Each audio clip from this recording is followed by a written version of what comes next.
L'intelligence artificielle bouleverse les pratiques juridiques. Comment les juristes peuvent-ils s'adapter à cette transformation du numérique? L'IA est-elle en train de redéfinir le rôle du juriste? On en parle tout de suite avec mon invité, Philippe Ginestier, avocat, fondateur de Gino Legal Tech. Philippe Ginestier, bonjour. Bonjour. Alors, l'intelligence artificielle ne cesse de gagner du terrain dans les professions juridiques. On en parle régulièrement sur ce plateau. Pourquoi, selon vous, l'intelligence artificielle prend une place de plus en plus importante dans le domaine du droit et en particulier chez Gino Legal Tech? Alors, pour une raison extrêmement technique, c'est que l'intelligence artificielle générative, qui est cette nouvelle intelligence qu'on a vu apparaître avec ChatGPT et maintenant avec énormément d'offres de différentes natures, cette intelligence a une approche probabiliste. On est sorti du monde de l'informatique classique qui était binaire. Une porte est ouverte ou fermée. Il fait jour ou nuit. En réalité, la porte, elle peut être entrebâillée, elle peut être très ouverte, et donc il y a toutes ces nuances. Ça ouvre le champ des possibles. Ça ouvre le champ des possibles. Or, le droit est par essence le monde de la logique floue. Le droit, qu'est-ce ? Le droit, c'est la confrontation de faits à des textes. La langue est floue. La langue n'est pas biunivoque. Il y a plusieurs façons de dire la même chose, et un même texte peut avoir plusieurs interprétations. Donc on est dans le flou. Ne parlons pas des faits. En réalité, les juges sont amenés à traiter sur des faits entre guillemets inexacts. Ils ne connaissent jamais la vérité, à supposer d'ailleurs qu'elle existe, puisque la vérité est différente pour l'un ou pour l'autre. Et donc d'un coup, on voit émerger une technologie qui nous permet de traiter le monde flou, et donc en particulier de façon excellente le droit. On le voit bien, les concepts du droit sont flous. Quand je vous dis « conduisez-vous en bon père de famille », qu'est-ce que ça veut dire ? Quand je vous dis une faute lourde ou une faute grave ou une faute simple. Où sont les nuances ? On est dans le flou. Le concept extrêmement de raisonnable. Il faut un délai raisonnable. Qu'est-ce qu'un délai raisonnable ? C'est un concept auquel on fait souvent référence dans le droit, raisonnable. Donc on voit, on est dans le flou, et c'est là que l'intelligence artificielle générative va nous permettre de traiter ce monde flou. Alors l'IA générative va nous permettre de traiter ce monde flou, vous dites, mais concrètement, qu'est-ce que ça peut apporter aux juristes ? Quels sont les bénéfices ? Alors les juristes vont trouver avec l'IA un assistant d'une puissance inimaginable, et je pèse mon mot en disant inimaginable. Je pratique énormément l'IA et je suis étonné, mais toutes les semaines, de voir les progrès qui sont faits. Pour Gino Legal Tech, je dois me tenir au courant. Je dois vous dire que cela me prend à peu près 2 heures par jour pour me tenir vaguement au courant de ce qui se passe. Tellement il y a de modifications. De progrès, de concepts nouveaux, si vous voulez. Il faut 2 heures par jour pour acquérir les concepts nouveaux qui sont créés. Il ne faut pas se le cacher, aujourd'hui, l'industrie d'intelligence artificielle, on le voit bien, les investissements, le ticket, c'est 100 milliards. Vous avez vu, Nvidia prend un petit intérêt dans OpenAI, 100 milliards. C'est le ticket aujourd'hui d'entrée près de là-dedans. Cela permet d'attirer certainement 60% des esprits les plus brillants de la Terre. Et donc, ça a une production absolument incroyable.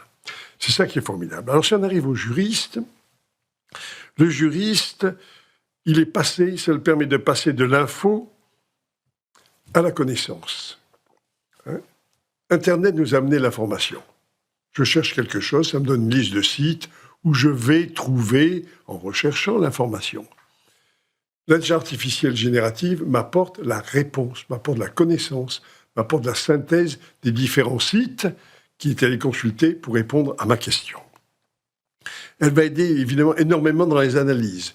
Vous recevez un contrat, vous voulez l'analyser, en quelques secondes, l'IA va analyser le contrat et donner les réponses aux questions que vous souhaitez avoir sur ce contrat. Ça va faire des résumés. Ça va évidemment, et c'est le cœur de cible de Gino, ça va permettre la gestion du cycle de vie des contrats. Et ça, c'est extrêmement avancé. Le plus puissant, c'est le co-thinking. Ça veut dire quoi, le co-thinking? Le co-thinking, ça veut dire je fais un brainstorming avec l'IA. Je lui dis, je dois rédiger un contrat de licence de marque avec des Espagnols. Et je lui demande déjà qu'est-ce qu'il faut prévoir dans ce contrat. C'est étonnant. Le co-thinking, c'est étonnant ce que ça va vous apporter en 4-5 secondes. Vous aurez une liste de 2 pages de ce à quoi il faut penser. Et puis, vous pouvez continuer le dialogue, évidemment, avec l'IA en lui disant, bon, alors, sur ce point-là, pourrais-tu développer Ça va permettre de co-construire, entre guillemets, une analyse. Voilà. Après, vous allez lui dire, écoute, maintenant, propose-moi un contrat. Et puis, vous allez lui dire, ah ben non, tu te fous de moi, dis donc, tu me fais quelque chose d'un peu plus développé, applique-toi. Elle vous répond, excuse-moi, j'étais un peu rapide. Bon. Alors, on voit que c'est des transformations profondes. Jusqu'où ça peut aller, selon vous? Moi, je le vois chez Gino, si vous voulez. Le produit de Gino, dans 2 ans, n'aura plus rien à voir avec ce qu'il est aujourd'hui. Alors, ce sera quoi? Ça sera un produit où on fera un dialogue avec la machine, on parlera, elle vous répondra vocalement et par écrit sur l'écran, ou par des tableaux, par des images, etc. Et ça sera donc ce dialogue qui va s'établir. Et ça sera quelque chose d'extrêmement riche pour les juristes. Alors, on est en train de changer totalement de mode de travail. Ça ne va pas du tout détrôner le juriste ou le déplacer, au contraire, ça lui donne un pouvoir formidable. L'IA, par exemple, contrairement à ce qu'on lit beaucoup, l'IA, je l'utilise très fréquemment pour régler des problèmes psychologiques dans des négociations. De quelle manière, concrètement? Alors, il faut lui donner tout le contexte de la négociation, il faut lui donner l'objectif, et ensuite, il vous donne des idées absolument extraordinaires. Absolument extraordinaires. Vraiment pour conduire la négociation, comment l'aborder, comment la présenter. C'est vraiment étonnant. Parce qu'on dit toujours que ça n'a pas la qualité humaine. Honnêtement, l'IA a des qualités humaines incroyables. Alors, face à ces bouleversements, comment le juriste peut-il se préparer à ce nouveau monde numérique? Il doit se préparer en étudiant l'IA, connaître les principes de l'IA, la pratiquer. C'est 2 choses, utiliser l'IA. C'est savoir prompter, c'est savoir questionner l'IA, et c'est savoir choisir le système d'intelligence artificielle générative qu'on va utiliser.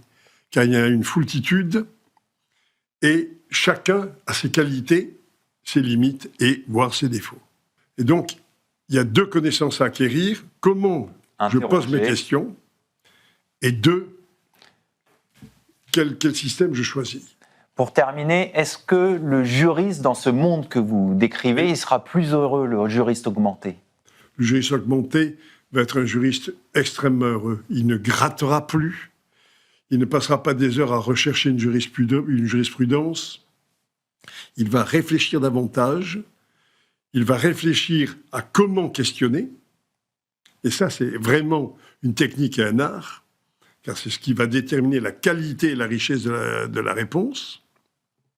Et ensuite, essentiel, il va développer son sens critique. Ça va devenir une chose absolument fondamentale, développer l'esprit critique. J'ai une réponse, je dois vérifier si elle est juridiquement parfaite, et 2, si elle est logiquement parfaite. Et enfin, c'est là où je suis augmenté, je dois faire une réponse qui enrichit sur ce que me dit l'IA. Merci Philippe Ginestier, je rappelle que vous êtes avocat, fondateur de Gino Legal Tech. Merci beaucoup. Tout de suite, l'émission se poursuit. On va rester dans le monde du numérique et on va parler du DSA et voir les contentieux numériques qui peuvent émerger.